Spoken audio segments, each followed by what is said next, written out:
Bueno, bienvenidos a otro episodio desde el sofá. Esta semana tengo el privilegio de poder recibir a dos invitados de lujo realmente. Quiero agradecerles su presencia aquí y voy a ser muy franco al respecto. Primero, la valentía y entereza de estar acá.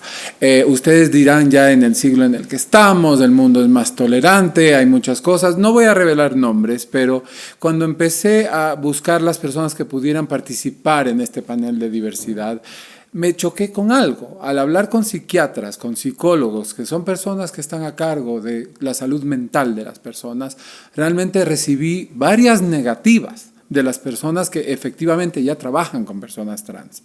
Entonces, cuando pregunté el por qué, la respuesta fue la misma, porque perdería la mitad de mi clientela. Entonces, fue ahí donde empecé la búsqueda y encontré a David y un poco agradecerte esa presencia acá y un poco que nos comentes un poco de ti, de tu trabajo, de qué es lo que haces y un poco lo que te trae esta conversación. Muchísimas gracias, Joy. Pues bueno, gracias por la invitación, ¿no? Primero, y qué lujo también poder ser parte de este espacio. Como tú conoces, soy psicólogo y, bueno, prácticamente ya sexólogo también. Siempre me gustó el tema de la sexualidad y primero creo que porque me trasciende mucho, ¿no? Yo también me reconozco como un hombre gay, situación que me ha impactado también en la vida, ¿no? De diversas maneras. Creo que a todas las personas que salimos de lo hetero cis normativo algo nos impacta, de cierto modo. Entonces creo que esa fue la vivencia que a mí me animó mucho más a querer hacer algo también para mí y para el resto, ¿no? Entonces encontré también desde el campo de la sexología una forma en la que puedo aportar y también desde la psicología, ¿no? Entonces es por eso que voy por ahí, ¿no?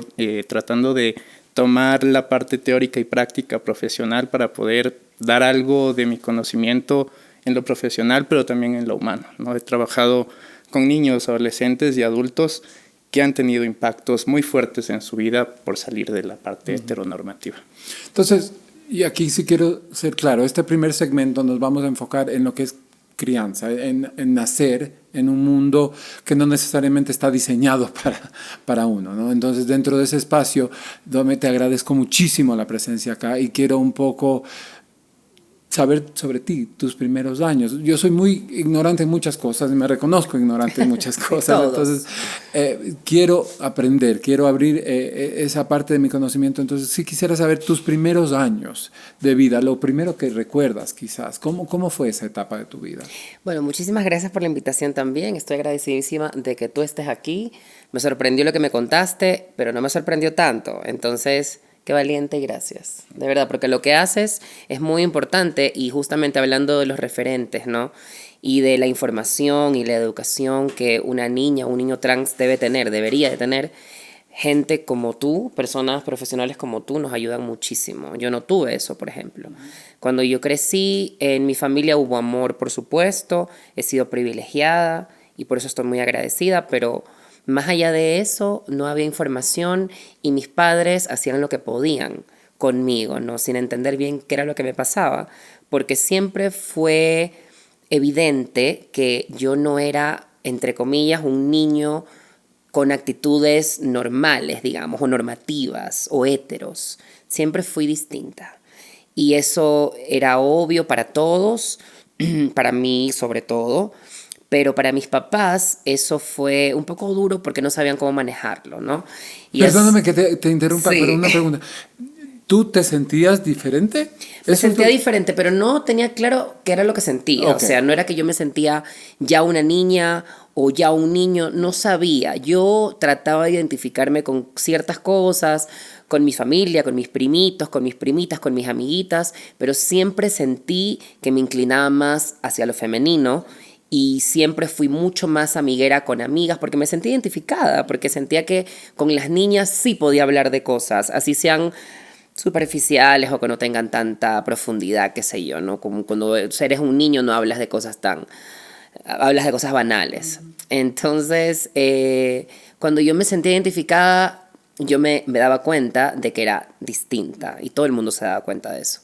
Entonces, yo creo que a lo largo de mi desarrollo y de mi transición, he podido asegurarme que la gente trans, la niñez trans, se enfrenta a muchísimos vacíos con respecto a la información, que es súper importante para que tú puedas entender en qué mundo vives, qué peligro corres y cómo puedes tú desenvolverte en un mundo en el que, como tú dijiste, no estás invitado. Y en eso, David, un poquito, yo creo que entran cosas como trends, las redes sociales también, y los papás a veces se asustan cuando un niño juega con muñecas, ponte, o cuando un niño dice, es que este es mi novio o mi novia, y cuando yo soy educador, ¿no? O sea, eso es lo que hago, pero cuando le pregunto yo al niño, por ejemplo, ¿y qué significa eso? Es que comemos juntos todos los días, ¿no? Es algo mucho más natural. La sexualización del asunto viene desde el adulto, ¿no? Pero en tu práctica, en lo que vas acompañando, ¿es más miedo, aprensión, quieren terapia de conversión? No sé qué es lo que busca un padre en edad temprana, porque esas cosas existen, ¿no? Claro, claro que existen.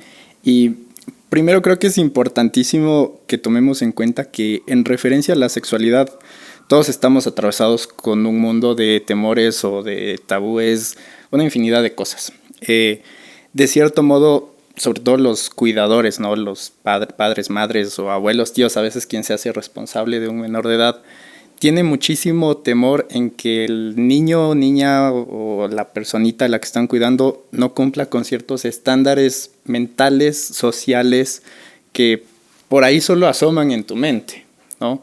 Entonces, ¿qué es lo que ocurre, no? De repente empiezan a aparecer ciertas conductas o comportamientos en la niñez que no encajan en lo que tú como adulto creciste aprendiendo, con lo que la televisión te dice que debe ser normal. Entonces empieza el susto, ¿no? ¿Por qué no mi hijo o mi hija no es como se ve o como yo aprendí que tiene que ser, ¿no? Entonces empiezan estos temores.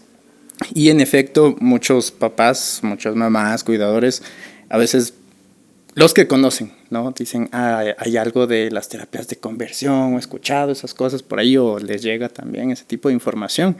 Pero en efecto, es una de las peores cosas que le pueden hacer a un pequeñín que está a cualquier ser humano, o sea, ¿no? A cualquier ser humano como tal, ¿no? Pero a veces resulta que cuando eres niño o eres adolescente, los adultos tienen más potestad sobre tu vida, lastimosamente, ¿no? Y te pueden forzar incluso a hacer muchas cosas que tú no quieres porque estás a su cuidado o no tienes recursos para valerte por ti mismo en ese momento, ¿sí? Entonces, resulta que es una de las etapas en donde, a pesar de que te estás conociendo, como nos decía Dome, por ejemplo, ¿no? De repente veía que yo no era como el resto de niños en ese entonces, pero claro, ¿qué pasa? Los papás a veces tienen mucha más incidencia y de repente por ahí te obligan, te fuerzan a hacer muchas cosas con las que tú no estás de acuerdo, las que sientes que no van contigo y a veces tienes que encajarte a la fuerza y por ahí viene también todo el tema a nivel de impacto mental que eso te va a generar. Y esto es interesante para que podamos analizarlo, ¿no? Porque cuando nosotros nos medimos contra algo o lo que se espera, obligamos a un niño a que no sea auténtico. Y aquí es donde encontramos una de las poblaciones más vulnerables y más propensas al suicidio. Y eso es algo que llama mucho la atención, porque por lo menos yo quiero imaginarme que quisiera ver a un hijo feliz antes que muerto. Entonces, tú hablaste de una posición de privilegio y reconozco esa posición de privilegio, pero asumo que tienes amistades que no necesariamente han tenido esa experiencia de privilegio. Quizás nos puedes comentar ¿cómo se ve ese espectro en otros ámbitos? Sí, yo me pongo y digo que he sido privilegiada, pero también pasé por cosas difíciles. O sea, poniéndome en comparación con otras chicas, obviamente yo no la pasé tan mal, pero enfrentarme a mi mundo no era ya suficientemente difícil. Pero claro, obvio que he escuchado un montón de historias terribles, tremendas, acerca del apoyo cero por querer entenderte primero que todo. A mí me pasaba, lo que tú decías me hizo acuerdo de que a mí me pasaba mucho con mis papás, sobre todo con mi papá, la corrección, ¿no? La corrección de todo, de postura, de voz, de ademanes. Yo me acuerdo que me pusieron en un colegio militar para tratar de... o sea, tratar de guiarme, ¿no? Y tratar de hacerme entender que los hombres se comportan de una determinada manera y que yo tenía que acatar de alguna forma, ¿no? Y fue ¿Cómo te fue con eso? horrible, fue el peor año académico de mi vida. Fue muy duro, pero porque hacían cosas horrorosas. Por ejemplo, cortaban el pelo. Yo me acuerdo tanto que tenía el mismo colegio, tenía como un servicio para todo, ¿no? Y dentro de ese servicio estaba la peluquería, que estaba dentro de la institución, y tú ibas en un horario determinado y te cortaban el pelo a mate. Normal para los chicos porque están en un colegio militar, entonces era lo más normal del mundo, pero para mí era que me lleven a la guillotina. O sea, para mí tener el pelo corto era una cosa que, no sé cómo explicarte, desgarraba un poco mi ser porque era como, exacto, como acentuar el hecho de que no eres lo que quieres ser, ¿no? Esta persona femenina, este reconocimiento como mujer, me lo arrebataban. Yo sé que mi papá y mi mamá lo hacía, o sea, no lo hacían para hacerme sufrir. Después de mucho tiempo mi mamá se enteró lo que yo sentía, ya no tenía idea. Pero así, cosas así, miles. Y mis amigas y las personas que he conocido a lo largo de mi vida, desde mi transición, me han contado cosas horrorosas que han pasado en su niñez para que de alguna forma ellas y ellos puedan encajar, ¿no?, en la normativa. Entonces, ha sido difícil, pero siento que sobre todo es difícil cuando hay padres que no se interesan en conocer un poco más acerca de lo que está pasando. Simplemente se cierran en el hecho de que no puede ser así o que no debería de ser así. Y pienso que eso es bastante egoísta. Igual no quiero ponerme desde un lugar acusando a los padres porque he entendido a los míos y entendí lo difícil que fue para ellos también. Me he puesto en sus zapatos y sé que no es culpa de ellos, que realmente ellos no estaban listos para poder enfrentar la vida con una hija trans como yo. Además, que yo además de ser trans he sido muy especial, he sido como muy rebelde, si se quiere, ¿no? Me he impuesto mucho, he impuesto lo que he querido y desde chiquita como quería que me traten como yo quería. Entonces era especial para ellos tener un hijo así, una hija así. Y por eso entiendo que para muchos papás debe de ser muy difícil, lo sé, no lo creo, lo sé. Pero creo que debería de haber una pequeña ventana para que puedan investigar un poco más y creo que así, tengo esa esperanza muy profunda, puedan entender lo que nos está pasando, lo que le está pasando a la niñez trans, ¿no? Porque debe de ser, yo nunca lo voy a entender y ellos no me van a entender a mí, pero debe ser difícil. Ver a tu hijo que viste nacer como un varón, que de repente que tenga un deseo muy profundo de ser una niña. Debe ser complicadísimo. Pero como lo vi yo desde mi lado, no era tanto. Simplemente yo quería que me amen y que me acepten, pero no es tan fácil. Así que creo que de los dos lados hay mucho que aprender. O sea, de los dos lados hay mucho que aprender. Siento que nosotras también, muchas veces por inmadurez, no permitimos que nuestros padres también lleven ese luto del que todo el mundo habla acerca de la persona trans, ¿no?, que hace transición. Hay un luto propio, un luto de la familia, porque es como que casi muere ese niño, esa niña. No es tan así, según yo, porque yo continúo siendo la misma persona. Pero en inglés hasta le dicen the dead name, Ajá, o sea, exacto. Es el nombre muerto, sí, ya cuando cambias de nombre. Exacto, para no utilizar el mismo nombre. Todo es como para no asociarse a esa vida pasada que de alguna u otra forma la dejas, ¿no? Pero siento que las personas trans también tenemos que tener un poco de empatía con lo que están sintiendo nuestros padres específicamente, que es como la figura cercana y más importante que tenemos, ¿no?, en este desarrollo. Cuando ya eso es muy difícil, que en la mayoría de los casos es así, o sea, el enfrentarte a tus padres o tratar de educarlos o tratar de que se interesen por lo que te está pasando, es muy difícil.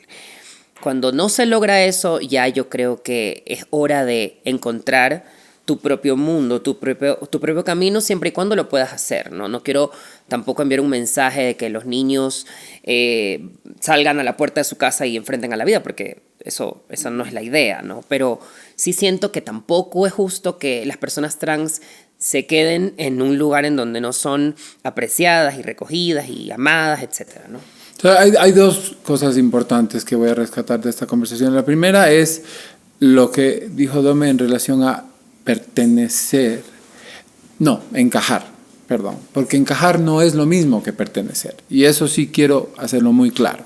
Cuando nosotros encajamos, significa que tenemos que romper partes de nuestro ser, de nuestra personalidad, para tratar de encajar en un entorno y mimetizarnos en ese entorno. Cuando pertenecemos no tenemos que dejar nada de lado. Somos quienes somos y nos aceptan auténticamente.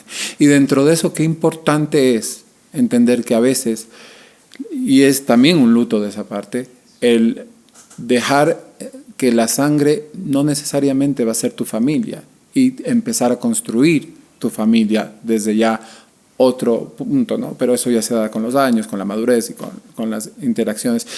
Yo, David, quiero topar este tema porque es muy común, en especial en los pueblos, en estos lugares más pequeños, inclusive en las ciudades, de estos centros que se dedican a tomar un niño o un adolescente en contra de su voluntad y tratar de volverlo una persona, sea químicamente, vía trauma tipo Guantánamo, o sea, tortura.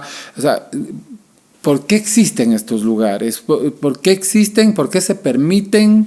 ¿Cómo podemos evitarlos? No sé, coméntanos qué son. Quizás mucha gente ni siquiera sabe lo que son. Bueno, seguro tal vez los hayamos escuchado, ¿no? Con este término de las clínicas de homosexualización, como les dicen aquí. Legalmente, al menos en nuestro país, no está permitido, ¿sí? Pero claro, en la práctica es otra cosa. O sea, puede estar en el papel, pero a ver si es que realmente se cumple, ¿no? La situación con esto es que muchísimas veces llega esta información sesgada hacia los cuidadores, ¿no? De que, claro, si tu hijo, si tu hija no está siendo normal, entre comillas, existe algo, ¿no? Por ahí le llegó el comentario de que algo existe o por algún lado algo le pueden hacer. Una solución rápida. Hay alguna solución. Entonces, lastimosamente viene por ahí a veces como esta especie de creencias, no sé, tradicionales que incluso pueden existir en zonas muy pequeñitas, hasta en las grandes ciudades, ¿no? Donde hay mucha gente detrás también que está solo por la parte económica, incluso por atraer, ¿no? O gente también que tiene toda esta idea de maldad también, sí, lastimosamente hay gente que tiene muchas ideas con ganas de hacer daño también a la población no heteronormada, ¿sí? Entonces se junta un poco el interés económico y también estas ideas de querer hacer daño, entonces instauremos algo, ¿no? Para deshacernos de estas personas que hacen daño a los heteros un poco, ¿no? Viene por ahí a veces también estas ideas que pueden estar sosteniendo el que estos lugares existan. Ahora, ¿qué es lo que pasa, no? Si muchos papás o cuidadores recurren a estos centros de, entre comillas, de rehabilitar a quienes salimos de lo normal, muchas veces lo hacen por desconocimiento. Dome dijo algo súper importante, y es que a veces los papás actúan porque no conocen, no saben qué hacer. El hecho de que alguien actúe desde el desconocimiento, desde la ignorancia, se puede trabajar desde la educación, ¿sí? Y aquí yo creo que es un súper buen espacio para que podamos transmitir esa idea de la importancia que tiene el educarse en sexualidad, ¿sí? La sexualidad, como hace un ratito hablaba con otros de los chicos, la sexualidad nos trasciende la vida entera. Incluso cuando yo era estudiante nos decían, tú ya eres sexual desde antes de nacer, incluso, porque ya te dan un nombre de chico, un nombre de chica, ¿no? Y ya está como toda la idea, incluso, el rosado, de el tu azul. sexualidad. Sí, o sea, incluso hasta antes de que ya estés físicamente, ya tienes sexualidad. Entonces, toda nuestra vida transcurre en torno a la sexualidad y no poderla vivir es cruel, ¿sí? Es de lo más horrendo que te pueden hacer. Es súper cruel, de verdad. Y si topamos el hecho de que te lleven a un centro forzado donde a la fuerza te meten sustancias químicas, incluso hay casos de violación, ¿no? Entonces te van a traumatizar muchísimo más. O sea, tu vida no va a ser para menos normal de lo que esperaban que sea incluso, ¿no? Entonces quizá muchos cuidadores deben tomar eso en cuenta, que el recurrir a este tipo de espacios para cambiar es como que, no sé, yo te quiera cambiar a ti a la fuerza a que te guste el helado de vainilla, si no te gusta y te meto inyecciones y hago que te hagan horrores en tu cuerpo para que te guste el helado. Que Imágenes no de ese helado, Es 1500 veces repetidas para que te guste el helado. terrible, o sea, Terrible. Es absurdo también, tiene es un poco nombre. absurdo. Claro, a nosotros, pero aquí yo creo que es importante, ¿no? A nosotros que vivimos desde este lado no heteronormativo, nos parece absurdo, pero claro, quienes están en ese espacio de desesperación de decir, ¿qué hago, no? ¿Qué le hago a mi hijo? Incluso, ¿qué dirán los vecinos, mi familia, que yo tenga un hijo así, asado? Algo le tengo que hacer, ¿no? Entonces, aunque sea con dolor del alma, le meto ahí y a ver qué le hacen ahí a tu hijo. Tengo que decir esto, igual muchos padres no saben lo que hacen en esos centros. O sea, no saben y no. Porque tienen métodos horrorosos, como lo acaba de decir mi querido amigo nuevo. y no saben. Yo conocí a una amiga que los padres, por tratar de ayudarla, la metieron en uno de estos centros, de forma obviamente clandestina, porque sabían que era ilegal, etc. Y fue de hecho un caso mediático, salió en televisión, en todos los programas bueno, era una cosa mediática también, ¿no? Pero ella nos contó que dentro de las formas que tienen, dentro de sus técnicas, ¿no? Está literalmente ver hombres desnudos, hombres erectos o hombres masturbándose para que de alguna forma esa imagen destruya la que ella tiene en su cabeza sobre las mujeres. Me parece un horror. Y yo, cuando me lo contó, no lo podía creer, pero es cierto. Y es verdad, o sea, puede ser tan absurdo para mí. No puede no ser absurdo para nadie más. No, me niego a creer que la gente pueda pensar que con una imagen puede cambiar tu forma de pensar. Entonces, dando un poquito de cierre a este ciclo, porque ahorita estamos un poco hablando de esa niñez. Ya en el siguiente ciclo sí quiero abordar un poco de la adolescencia, porque ese tiene su propio carga de la mochila, ¿no? Así es difícil para la gente, es más difícil para otras. ¿Qué le dirías a esa niña, que no era niña todavía, pero en esa niña que estaba ahí en ese momento? ¿O qué mensaje le darías a esas niñas que están en ese proceso de reconocerse o de entenderse como diferentes? Bueno, primero que todo, creo que lo que a mí me hizo mucha falta era entender que no era la única persona en el mundo que se sentía como se sentía.